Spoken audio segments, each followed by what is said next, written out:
Hello दोस्तों, स्वागत है आपका हमारे यूट्यूब चैनल में।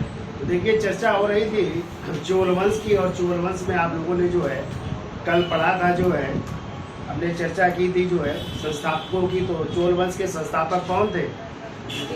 विजयालय। कौन थे? विजयालय। और वास्तविक संस्थापक कौन थे? राजराज प्रथम या अरिमोल वर्मन थे। ठीक है, बताइए। अच्छा, कुछ क्वेश्चन पूछते हैं। बताइए किससे या किस अभिलेख से हमें ग्राम प्रशासन के विषय में जानकारी प्राप्त होती है? उत्तर मेरूर अभिलेख किसका था? परांतक प्रथम का था। किसका था? परांतक प्रथम का था। ठीक है, बताइए। अच्छा, कौन चोल शासक था जिसने सर्वप्रथम श्रीलंका की विजय की थी? राजराज प्रथम ने। ठीक है, तो राजधानी क्या बनाई थी उसने? पुलरुआ के स्थान पर किसको? जयनाथ मंडलम को जो है राजधानी बनाई थी। ठीक है, अच्छा, किसने, कौन सा जो है चोल शासक था जिसने संपूर्ण श्रीलंका को जीता? राजेंद्र। और वहाँ के शासक कौन थे जिसको पराजित करके 12 वर्ष तक अपने साम्राज्य लेकर के आए थे, और यही तो उसकी मृत्यु हो गई थी? तो वो थे महेंद्र पंचम। अच्छा, बताइए किसे जो है दक्षिण भारत का नेपोलियन कहा जाता है? राजेंद्र प्रथम को दक्षिण भारत का क्या कहा जाता है? नेपोलियन कहा जाता है। किसने तंजौर का बृहदेश्वर मंदिर बनवाया था? राज प्रथम ने। कहाँ का? तंजौर का बृहदेश्वर मंदिर। और आ जाए गंगकोंड चोलपुरम का बृहदेश्वर मंदिर, तो राजेंद्र प्रथम ने बनाया था। और अपनी राजधानी किसको बनाई थी? गंगकोंड। और एक तालाब का निर्माण करवाया था। कौन सा तालाब था? चोल मंडलम। ठीक है, नामक जो है तालाब का निर्माण या नहर का निर्माण भी करवाया था सिंचाई के लिए। ठीक है, तो ये आप लोग पढ़ चुके थे। आज अगला शासक है राजेंद्र प्रथम के बाद, और वो है राजाधिराज। टाइम है 1044 से 1055 ईस्वी। इनकी उपाधियां लिख लीजिए। भूपेंद्र चोल, विजय राजेंद्र, वीर राजेंद्र, आव मल्ल कुलांतक कहते हैं, और इन्हें अश्वमेघ याजिन के नाम से भी जाना जाता है। ठीक है, अगला पॉइंट लिखिए। देखो, राजाधिराज प्रथम के शासनकाल के राजाधिराज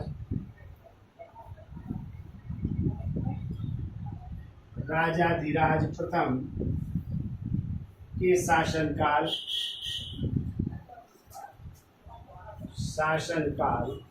के प्रारंभिक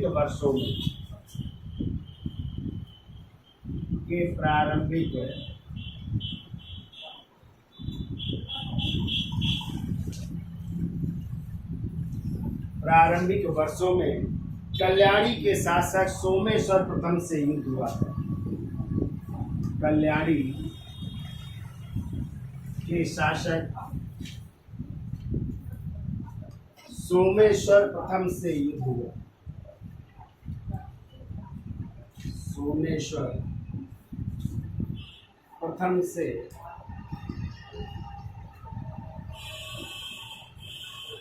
युद्ध हो रहा है। ठीक है, फिर को 1055 ईस्वी में कुप्पम के युद्ध में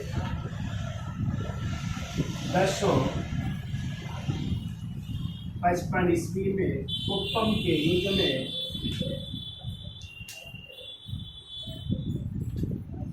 के युद्ध में राजाधिराज और सोमेश्वर प्रथम के विरुद्ध युद्ध हुआ।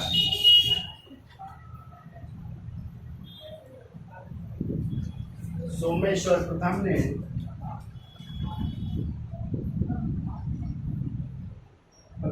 राजाधिराज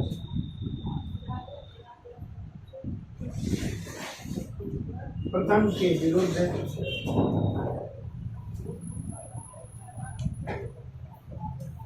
युद्ध किया, जिसमें राजाधिराज मारा गया। के विरुद्ध युद्ध किया जिसमें राजाधिराज प्रथम मारा गया। राजाधिराज प्रथम मारा जा रहा है। ठीक है, और उसकी मृत्यु के बाद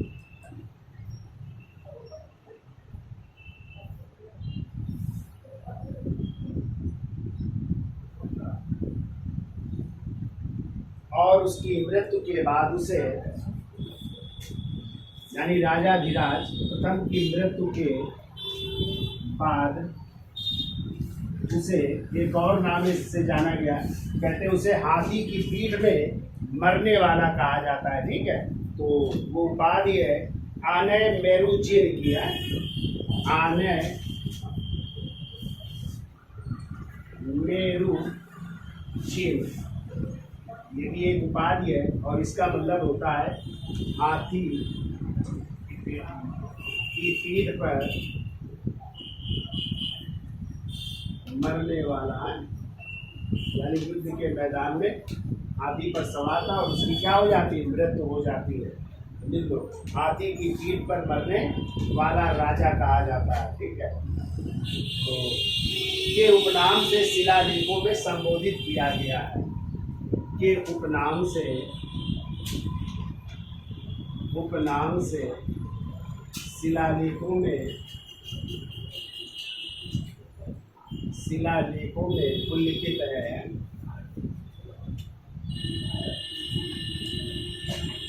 इस नाम से भी इसे जाना जाता है। ठीक है, अब देखिए राजाधिराज के बाद अगला शासक बन रहा है राजेंद्र द्वितीय। इसका स्केल साइड लो जल्दी से, आगे चलते हैं। तो देखिए राजाधिराज प्रथम की जो है जब कुप्पम के युद्ध में मृत्यु हो जाती है तो उसी युद्ध में ही जो है इसका उसके जो है छोटे भाई, और छोटा भाई कौन है, राजेंद्र द्वितीय का जो है राज्याभिषेक किया जाता है। तो अभी ये क्वेश्चन आया था कि कौन सा ऐसा चोल शासक है जिसका जो है युद्ध के मैदान में ही क्या किया गया, राज्याभिषेक किया गया, तो वो कौन है, राजेंद्र द्वितीय। इसकी मृत्यु के बाद राजाधिराज प्रथम की मृत्यु के बाद जो है युद्ध स्थल में ही इसका क्या किया गया, राज्याभिषेक किया गया। और इसने फिर जो है एक उपाधि धारण की थी, चालुक्य शासकों को पराजित किया था और पराजित करने के बाद प्राग केसरी की उपाधि धारण की थी। कौन सी, प्राग केसरी की उपाधि धारण की थी। तो देखिए यह राजाधिराज प्रथम का छोटा भाई था, यह राजाधिराज प्रथम का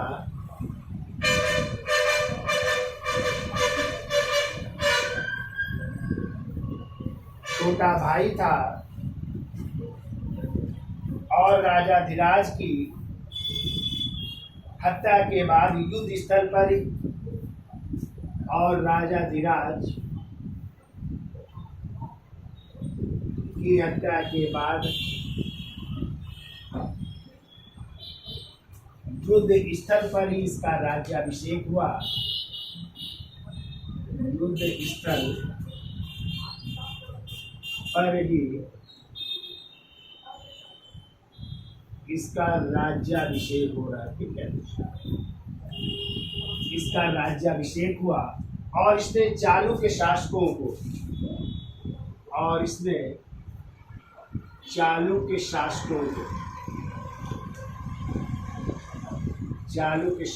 को पराजित कर प्राकेसरी की उपाधि धारण की। उपाधि लिख लो, प्राकेसरी की उपाधि धारण की। प्राकेसरी की उपाधि धारण की। लिख लो, इसी के समय 1055 ईस्वी में चोल साम्राज्य में भीषण अकाल पड़ा था। चोल साम्राज्य में भीषण अकाल पड़ा।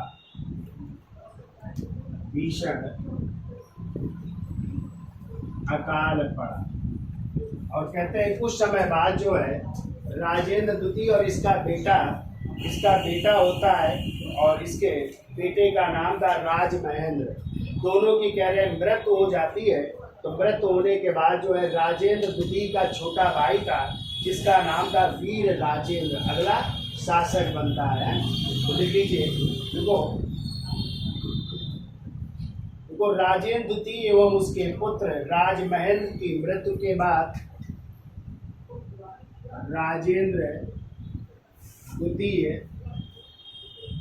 और उसके पुत्र राजमहेंद्र की मृत्यु के बाद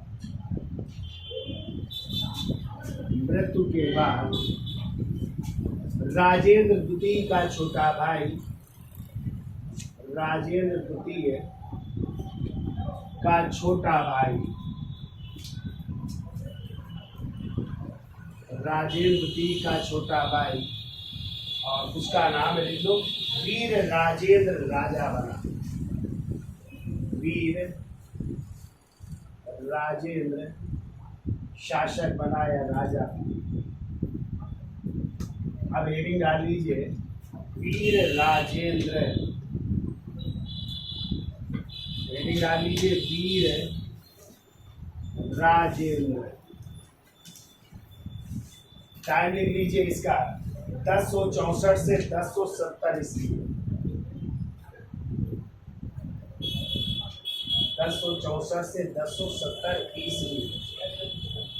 6 साल तक शासन है। इसकी उपाधियां लिखिए। उपाधि लिखिए। पहली लिखो शकल भुवनाश्रय की उपाधि धारण की। शकल भुवनाश्रय की उपाधि धारण की। दूसरी लिखिए महाराजाधिराज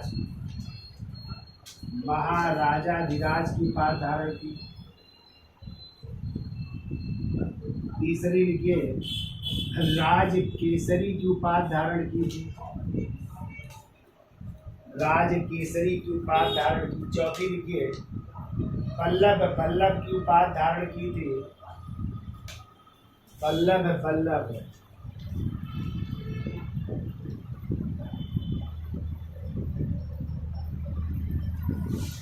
इसके अलावा मेदनी बल्लभ की उपाधि धारण की थी। मेदनी बल्लभ की उपाधि धारण की थी। और फिर लिख लो राजेंद्र की भी उपाधि धारण की। राजेंद्र की उपाधि धारण की थी। और एक और लिख लो और वो है आह व मल्ल कुल काल की। है वह मल्ल कुल काल की। कई सारी उपाधियां हैं, ये याद रखिएगा आप लोग। तो ये किसका छोटा भाई है?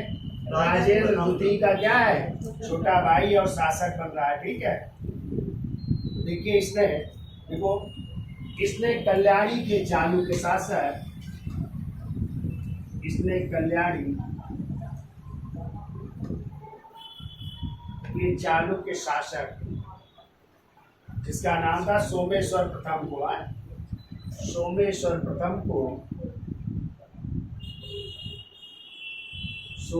प्रथम को 1066 ईस्वी में 1066 ईस्वी में कुंडल संगमम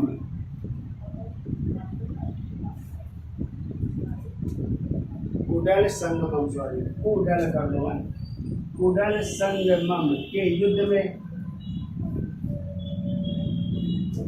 संगमम के युद्ध में पराजित किया। कुडल संगमम के युद्ध में पराजित किया। तो किसको पराजित कर रहे हैं? सोमेश्वर प्रथम को। ठीक है, तो कहते हैं सोमेश्वर प्रथम ने इस घटना के बाद यानी पराजित हुआ तो इसको अपमान समझ करके जो है इसने तुंगभद्रा नदी में जो है कूद करके आत्महत्या कर ली थी। तुंगभद्रा नदी में आत्महत्या। तो लिख लो, आगे जोड़ लो। क्या लिखा? कुडल संगमम के युद्ध में पराजित किया। अतः सोमेश्वर प्रथम ने तुंगभद्रा नदी में डूबकर आत्महत्या कर ली।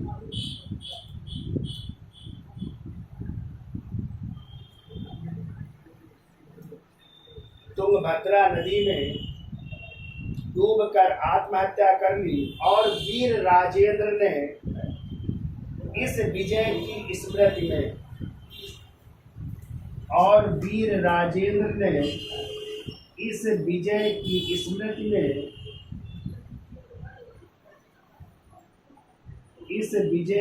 स्मृति में तुंगभद्रा नदी के किनारे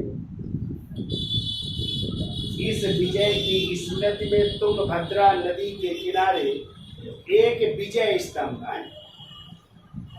तो इस विजय के उपलक्ष्य में वीर राजेंद्र ने तुंगभद्रा नदी के किनारे एक विजय स्तंभ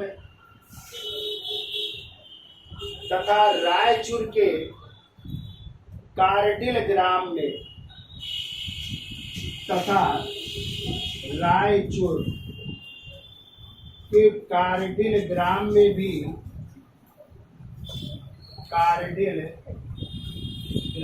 भी एक विजय स्तंभ स्थापित करवाया।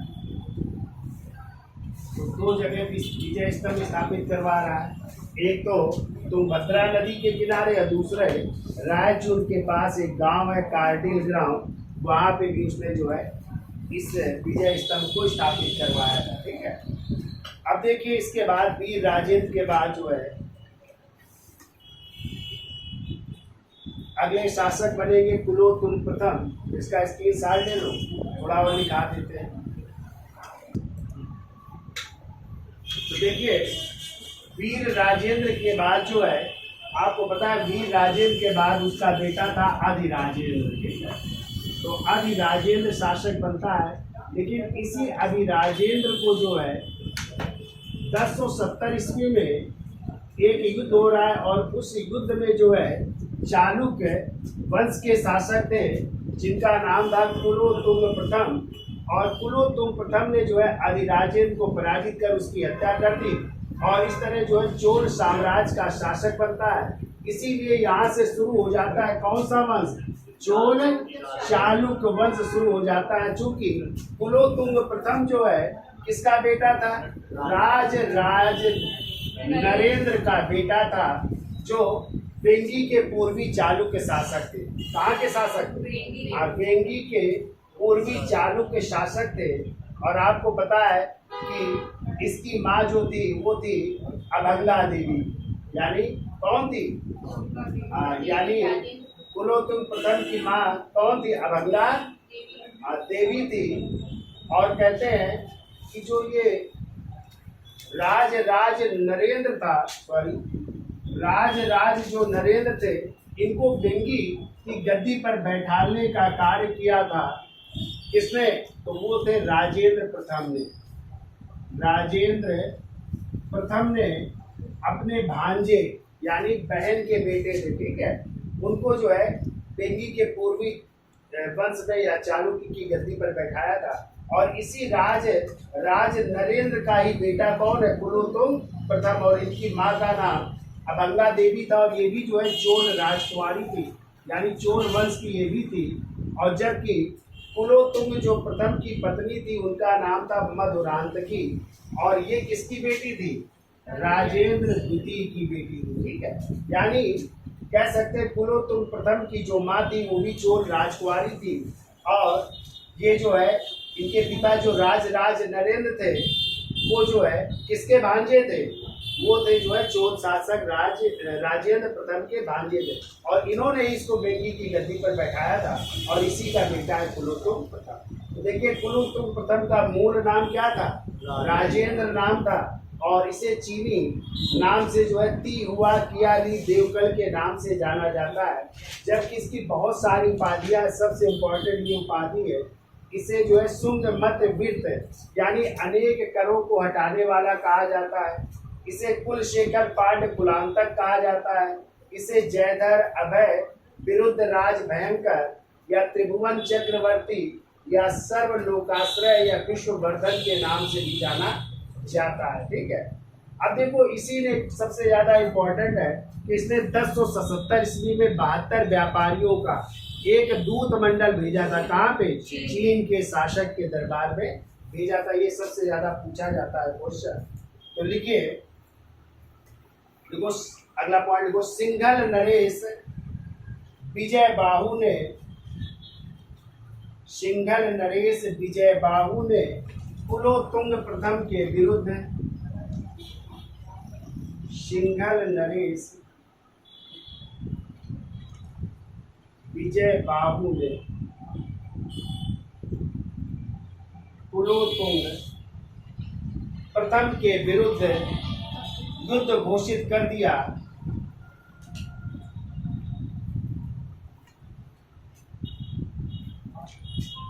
के विरुद्ध युद्ध घोषित कर दिया, परंतु संधि हो जाने पर, संधि हो रही परंतु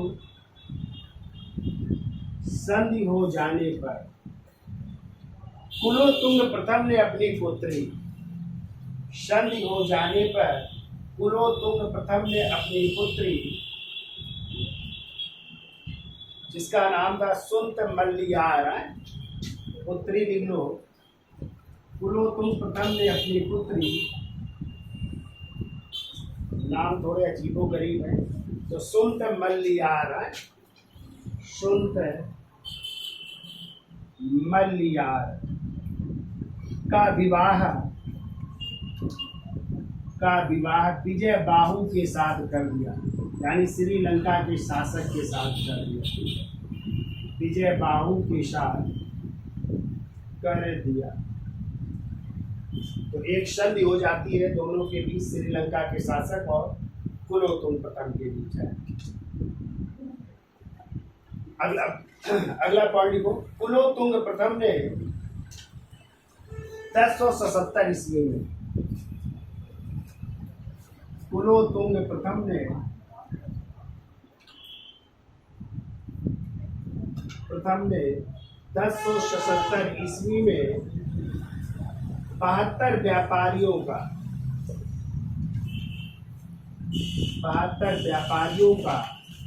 एक दूत मंडल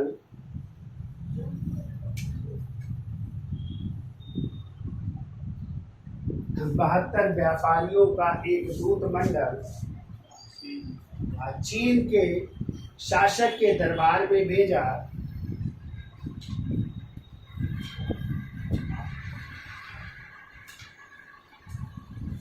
चीन के शासक के दरबार में या चीनी शासक के दरबार में भेजा। देखो, यह व्यापारिक मंडल अपने साथ कांच के सामान क्या क्या लेकर के जा रहे हैं, लोग कांच के सामान, लौंग, गैंडे के सींग, हाथी दांत, लौंग,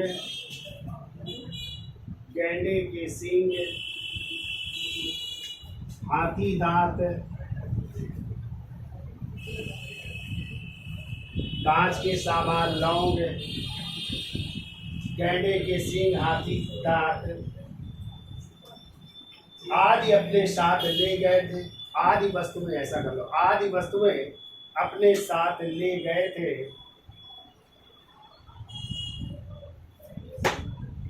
और कुलोत्तुंग ने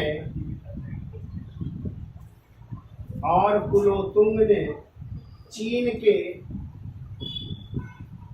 कैंटन शहर के बौद्ध विहार के लिए,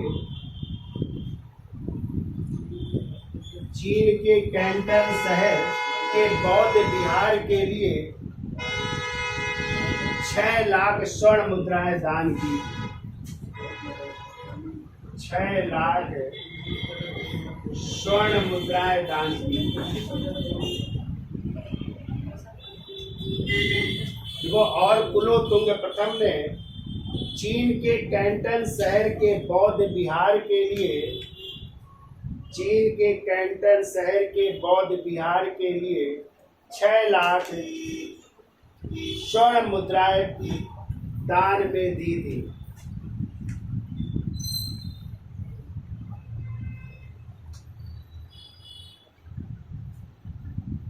अगला पॉइंट लिखो, कुलोत्तुंग प्रथम को शुंग मतविद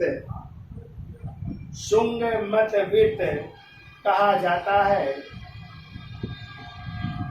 क्योंकि इसने चुंगी कर, हमने बताया ना बहुत से करों को समाप्त किया था, क्योंकि इसने चुंगी कर एवं तट कर को समाप्त कर दिया था। चुंगी कर एवं तट कर को समाप्त कर दिया था, ये कर भी समाप्त किए थे। चुंगी कर व तट कर को समाप्त कर दिया था।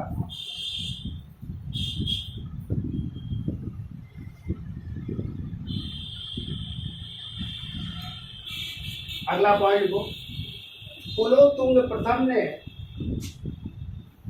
2 बार भूमि की नाप करवाई, 2 बार भूमि की माप करवाई,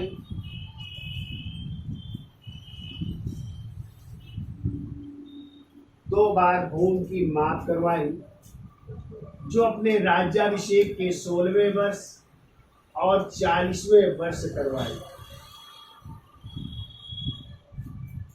जो राज्याभिषेक के 16वें और 40वें वर्ष करवाई।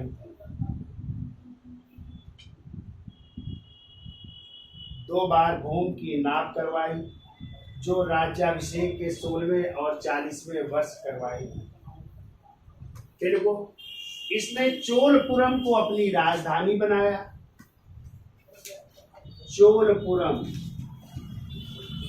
को राजधानी बनाया, जबकि कांची को उप राजधानी बनाया था। जबकि कांची को उप राजधानी बनाया था। चोलपुरम को राजधानी तथा कांची को उप राजधानी बनाया था। इतनी चीजें याद रखनी है आपको कुलोत्तुंग प्रथम के बारे में, ठीक है। तो मूल नाम क्या था? राजेंद्र चीनी को लिए का है। शुंग मतवित इसकी उपाधि जो ज्यादा इंपॉर्टेंट है, चूंकि अनेक करों को हटाया था, जैसे चुंगी कर व तट कर को, और उसने 2 बार भूमि की माप करवाई, 16वें 40वें वर्ष। राजधानी किसको बनाया? चोलपुरम को उप राजधानी कांची की।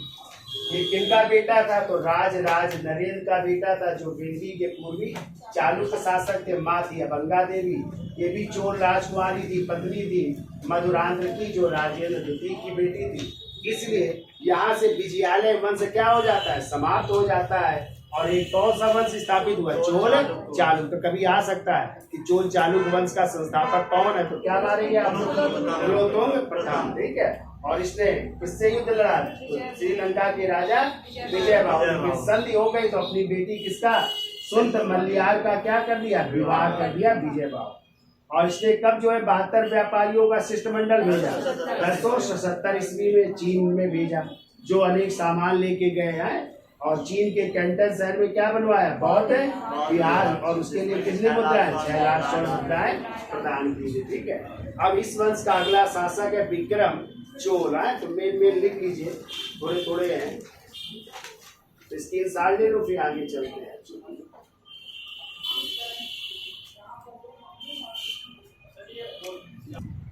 देखिए, कुलोत्तुंग प्रथम के बाद जो है उनके बेटे अगले शासक बनते हैं, जिनका नाम है विक्रम चोल। टाइम है 1120 से 1133 ईस्वी। उपाधि लिख लो, त्याग वाराकर की, आकलंक की और त्याग समुद्र। ये वाली पूछी गई, याद रखिएगा, त्याग समुद्र की उपाधियां। तो पिता कौन है? कुलोत्तुंग प्रथम। माँ का नाम मधुरांध्र की है और पत्नी मुको विकलांग है, और एक और पत्नी है त्याग पताका, ठीक है। तो लिखो 1126 ईस्वी में, 1126 ईस्वी में वेंगी के चालुक्य शासक, वेंगी के चालुक्य शासक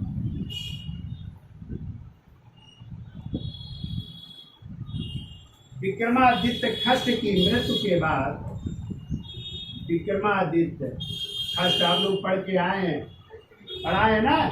इन्हीं के दरबार में कौन रहता था? विज्ञानेश्वर, जिनकी पुस्तक है मिताक्षरा। और एक और रहते थे बिल्लर, जिनकी पुस्तक है विक्रमांक देवचरित। इन्हीं के दरबार में रहते थे ना विक्रमादित्य खष्ट। तो क्या लिखा? वेंगी के चालुक्य शासक विक्रमादित्य खष्ट की मृत्यु के बाद मृत्यु के बाद विंगी पर अधिकार कर लिया। विंगी पर अधिकार, विक्रमादित्य दश की मृत्यु हो गई और इसके बाद इन्होंने जो है विंगी पर अधिकार कर लिया विक्रम चोल ने। ठीक है, अगला पॉइंट को 1128 ईस्वी में 1128 ईस्वी में चिदम्बरम के नटराज मंदिर, चिदम्बरम के नटराज मंदिर, चिदम्बरम के नटराज मंदिर को अपार दान दिया, को अपार दान दिया तथा प्रदक्षिणा पथ को, तथा प्रदक्षिणा पथ को स्वर्ण मंडित कराया, स्वर्ण मंडित कराया, यानी सोने से प्रतिष्ठा पड़ को क्या करवा दिया, चढ़वा दिया, उस पर स्वर्ण मंडित करवा दिया।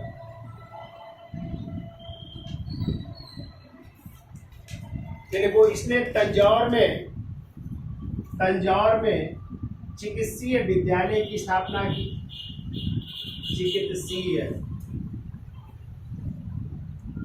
विद्यालय की स्थापना कर रहा है। देखो एक चिकित्सालय बनवा रहा है जिसमें पढ़ाई हो रही है, ठीक है, चिकित्सा के क्षेत्र में, जिसमें चरक संहिता और अष्टांग हृदय जैसे ग्रंथों का अध्ययन होता था। जिसमें चरक संहिता किसकी है, चरक की है, और अष्टांग हृदय ये भी ग्रंथ है चिकित्सा में, किसकी है, वाघ भट्ट की है। तो अष्टांग हृदय जैसी पुस्तकों का अध्ययन किया जाता था, पुस्तकों का अध्ययन किया जाता था। ये चिकित्सा की पुस्तकें पढ़ाई जाती थी इस विद्यालय में। ठीक है, अब देखिए इस वंश के अगले शासक हुए कुलोतुंग द्वितीय। तो नाम लिख लीजिए, नाम मात्र के शासक है ये कुलोतुंग द्वितीय, और इनका टाइम है 1133 से 1150 ईस्वी,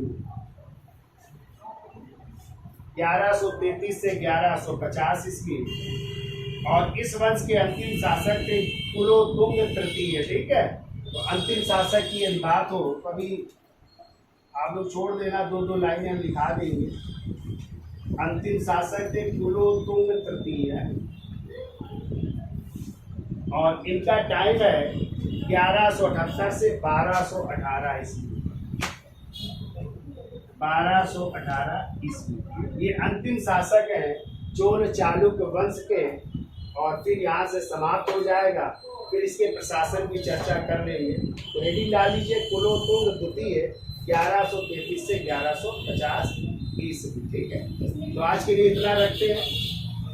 ठीक, धन्यवाद।